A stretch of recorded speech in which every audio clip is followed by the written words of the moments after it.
Hi, Rich Leiter here, and welcome to my channel, The Naked Booktuber. So I've been thinking about this notion, this expression, the meaning of life. We've all heard it. What is the meaning of life? Or what is the truth of the universe? Usually it's what is the meaning of life. And I was thinking, well, what does that mean exactly, the meaning of life? It seems to mean something or make sense. But does it really? So I just have a couple of thoughts about it. This is by no means a complete list of my thoughts, obviously. The first thing is this. How can there be a standardized, objective, one-size-fits-all meaning of life for all human beings, when meaning, to me anyway, is completely subjective? Each individual discovers their own meaning based upon, well, basically their own experiences in life. And one's experiences in life usually consist of a bunch of mistakes. So I think that we each discover our own meanings as individuals. So the notion that there's some kind of a standardized objective meaning in the universe doesn't really make any sense to me. And isn't that what philosophy is all about? Philosophy is all about philosophy, philosophers might say, well, it's about getting knowledge or getting wisdom. But really what it is it's about finding the meaning of life. One objective, one-size-fits-all meaning of life that cannot be ever disputed. And once you find it, that's it. Well, this seems to be nonsensical. There can be no objective meaning. So the whole project of philosophy, to my point of view, seems to be doomed from the start. I mean, all of these different philosophers seem to have their own ideas about what ultimate truth is. But each one has their own. They're all subjective. And we take them all very seriously, as if we should, as if Plato is the end-all be-all, or Kant is the end-all be-all, or Hegel, or whoever it is. But just on a common sense, nuts and bolts take on it, how can there be one meaning? As I say, it's a subjective, individualistic thing. Another thought I have about it is, life is a dynamic thing. It's very fluid. It's constantly changing. Life doesn't fit any particular script. Life doesn't have a beginning. I mean, there's life and there's death, yes. But I mean, life itself doesn't know how to edit itself. It doesn't have a sense of an ending. It just kind of stupidly keeps on going. As Hamlet said in Macbeth, or as Macbeth said in Macbeth, it's a tale told by an idiot, signifying nothing. It just keeps going on and on. So it's very fluid and dynamic. But when people say, well, I want to find what the meaning of life is, that's a very static concept. As if we discover the meaning of life and life is going to respect that. Life is going to say, oh, you found it now. I will conform to your idea of what meaning is. Life doesn't do that. Life doesn't conform to our own subjective ideas of what meaning is. So there seems to be something fundamentally wrong about the statement, the meaning of life. Taking something static and trying to pin it on something dynamic. Like it's like trying to tame a wild horse. You're never going to be able to tame it. I mean, if you tell the horse, "I have the meaning of life, horse," or bronco, so calm down now. There's no need for you to buck anymore. Well, life is not going to respect that. So, another way of putting this is, okay, so let's say hypothetically, we suddenly discover the meaning of life. We discover, in Kant's terms, we discover what noumenal reality is, or the thing in itself, or the form of all forms. So what then? Does life stop then? Once we've discovered it, do we stop suffering? Do we stop experiencing adversity in our lives? Does the fear of death suddenly dissipate? Does death itself suddenly go away, doesn't exist anymore? No, it doesn't. Now, a person could respond to what I'm saying by saying, yes, that's true, life still goes on, and there is still adversity, and there is still suffering, but at least now that I know what the meaning of life is, that suffering I have is now mitigated. It's now lessened, okay? Since it has meaning, I'll be able to bear it better. Well, I've been thinking about that, and I don't really have any clear refutation of it.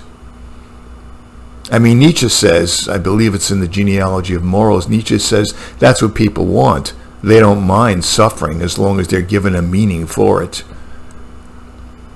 I don't have a ready response for it.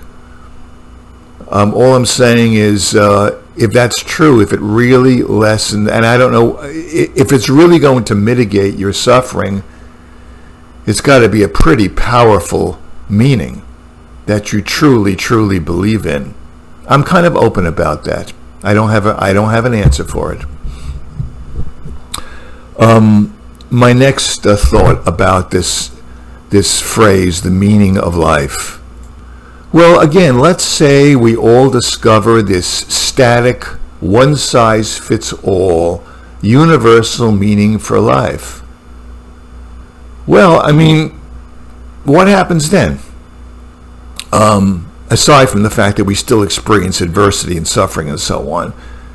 I mean, it sounds to me that if we all did have that universal meaning, that humanity, the species, would kind of become robotic.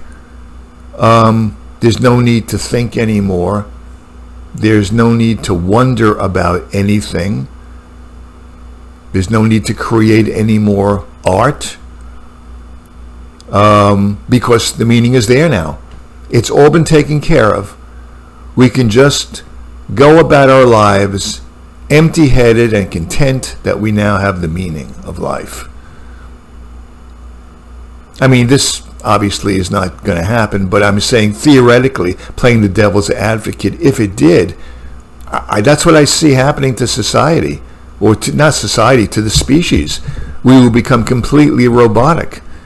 In a way, if we had this one universal meaning, all of a sudden, I think that it would be kind of like it would be like a global religion. It would suddenly turn into religion.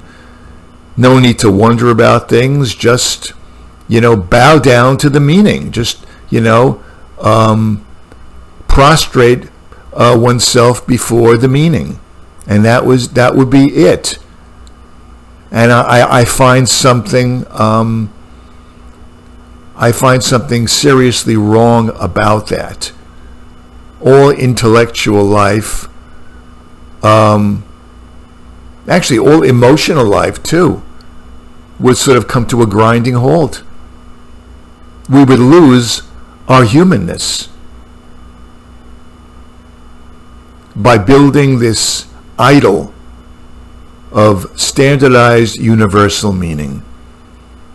So once again, I have to ask myself, if this is the point of philosophy, then it is kind of a stupid endeavor. It's dead in the water from the very get-go.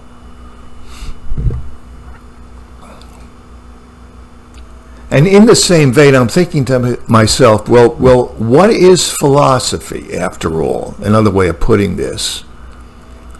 Well, philosophy to me, when all is said and done, seems to be trying to be a shortcut to gaining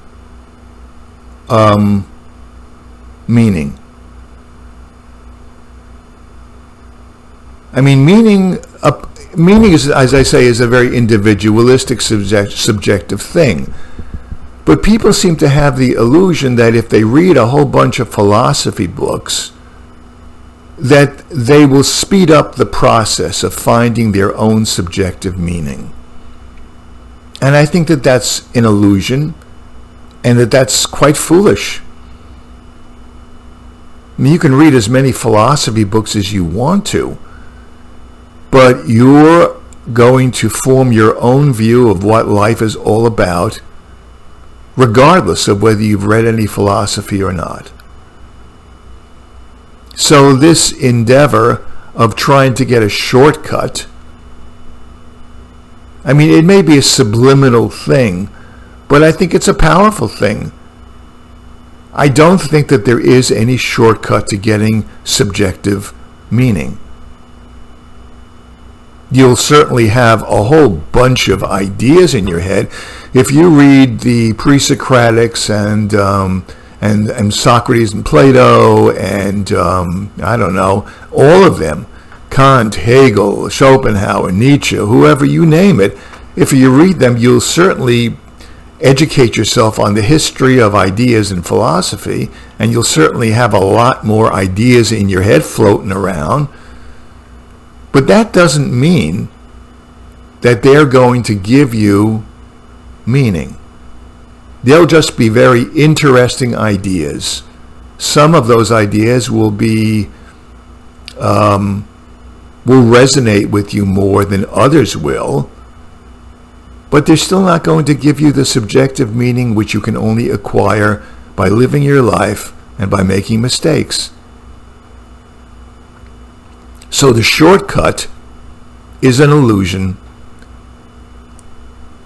and I wish that other people said this. I wish that philosophy teachers would acknowledge this, or philosophy or academics, philosophical academics would acknowledge this. So again, it seems to be a bootless endeavor. And not only are they trying to give you a shortcut to your own subjective knowledge, which doesn't make any sense, they're going beyond that. They want to give you a shortcut to finding not subjective knowledge, but objective, universal truth. It seems like an impossibility, and like I say, something which is dead in the water from the very get-go. Another thought about the meaning of life. I like this one. When a person says, I want to find out what the meaning of life is, that person is actually making a statement. And the statement they're making is that they believe in a dualistic universe. They believe in a modern as opposed to a postmodern universe. And when I say dualistic and modern, what I mean is this. When you say, I want to find the meaning of life, what you're saying is, well, there's me living here in this world, like me, Rich Leiter. I'm living here and I'm in this particular room, and there's a computer to the left of me, and there's a painting to the right of me, and there's a blue wall. So there's me in the workaday phenomenal world, it's called, okay? But then there's meaning. There's me here, but then there's meaning. Meaning is floating up there. And meaning is different than me. And my job in life is somehow to reach that meaning. That's what you're really saying or implying when you say I'm looking for the meaning of life. I mean, you can call meaning, I'm looking for God, I'm looking for the thing in itself, I'm looking for noumenal reality, I'm looking for transcendence. You can say it however you want to. They're all kind of euphemisms for the same thing. But the main point is there's me here, and there's meaning floating around out there someplace in the ether, and my job is to get to it. So there are two things going on. There's apparent reality, and there's real reality, true reality up there. That's what is implied when a person's... excuse me, I'm getting choked up on my own thoughts. That's what is implied when a person innocently says, I'm searching for the meaning of life. And of course, I say it's modern as opposed to postmodern, because in postmodern thought, from what I've gathered so far, well, the postmodern philosophers don't believe that there is some kind of an objective, one-size-fits-all universal meaning. It's all subjective to them. And in this regards, I am not a socialist. I don't believe in the leftist ideology of postmodernism. I don't believe in the schlock thing that's called art now in postmodernism. But in this sense, about how there is no objective meaning out there, it's completely subjective, I would have to go along with them. And so when you say the meaning of life, you're talking about a duality, and there is an objectivity out there which is directly opposed to postmodernism. So this is a very heavy thing that's being implied when you innocently say something like that. Another thought, this will be the last thought that I have right now about philosophy, is philosophy, for all of the reasons that I've stated, philosophy does not particularly interest me. I mean, I certainly listen to a lot of podcasts on YouTube about it. I'm not quite sure why. Maybe I'm just a glutton for punishment or a masochist. I'm certainly interested in knowing more about certain philosophers. My wife asked me, why are you so interested in this, Rich, if you don't like philosophy? And I don't really have an answer for her. But lately, anyway, I seem to get some kind of a perverse satisfaction in listening to certain people talk about philosophy. But anyway, philosophy does, I've said this in other podcasts too, philosophy does not really interest me for these reasons. You know what does interest me? Two things. I'm very interested in Zen Buddhism, in Zen meditation, or in meditation, the Eastern meditation. I'm interested in that. That's the first thing.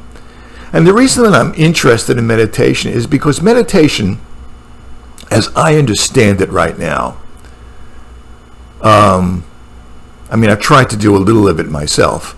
I don't consider myself at all a Buddhist. But what interests me about it is that it doesn't make any claims to knowing anything about God, objective reality, all of these claims that Western philosophy seems to make. Zen seems to be about, well, the meaning is however you're perceiving things in this particular moment. It doesn't matter if you meditated for 30 years and maybe 10 years ago you discovered what life is all about and you became enlightened. If you're not enlightened right now at this moment, well, it doesn't mean anything. It's kind of a right now kind of thing. It's a hands-on kind of thing. In that sense, it is fluid. It's not about some static, fixed meaning. It's about meaning you experience right now as you're meditating, or just right now in your life. That's more attractive to me. The other thing which I find extremely compelling about meditation is this. Well, meditation is a way of getting you to put thinking in perspective. We're used to thinking that we think our thoughts, and we have all of these different thoughts. Isn't that what philosophy is? It's a bunch of people who've come up with thoughts, all sorts of clever thoughts, and then another philosopher comes along and he modifies those thoughts, or he says, no, these thoughts of yours are wrong. I have a new set of thoughts, and these are the right thoughts, and so on. But it's all about thought and thinking. It's all up here in your head. Well, from what I know of it, Buddhism is saying, no, whether you think or not, thoughts are going to be generated by your brain. It's a purely biologic function.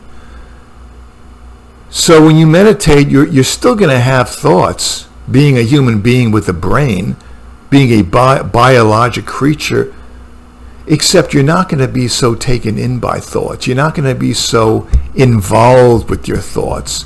You're just going to note them, and you're not going to take them as seriously. And this is very, very compelling to me. You're stepping back from your thoughts. Instead of getting involved with the thoughts of, say, a particular philosopher, you're stepping back and saying, oh, another thought. And this is the practice, it seems to me. Stepping out of yourself and observing your body generating thoughts. And as you continue to meditate, I don't know, I haven't been doing it that long, maybe your whole concept of what thinking is and what the nature of thoughts are will change. That's a very hands-on, practical way of examining your life, I think. And it seems to resonate with me a lot more than with reading a bunch of philosophy books. So I'm much more taken with meditation than with philosophy. The other thing that draws me much more than philosophy is art or fiction, in terms of, literature. Fiction. Fiction appeals to me much more than art because, as I've said for most of this podcast, the purpose of philosophy is to find a fixed, standardized truth of the universe. And once you've found that truth, it is immutable. Well, fiction doesn't have such a grand and bootless endeavor.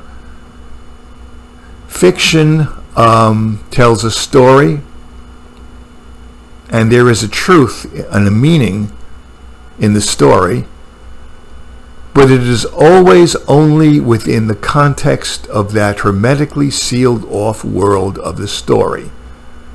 It is only relevant so far as the story goes. That's why the same author can write a work of fiction in his 30s, and then he can write another book maybe in his 60s, which has a completely different view of life, but each one can be equally relevant and equally enjoyable to read, and each one can resonate with you on an emotional level, because they are both written within the framework and the context of their own hermetically sealed off world. This to me seems to be a much less problematic way of dealing with the meaning of life. Art, not philosophy. And that's what I've come up with so far.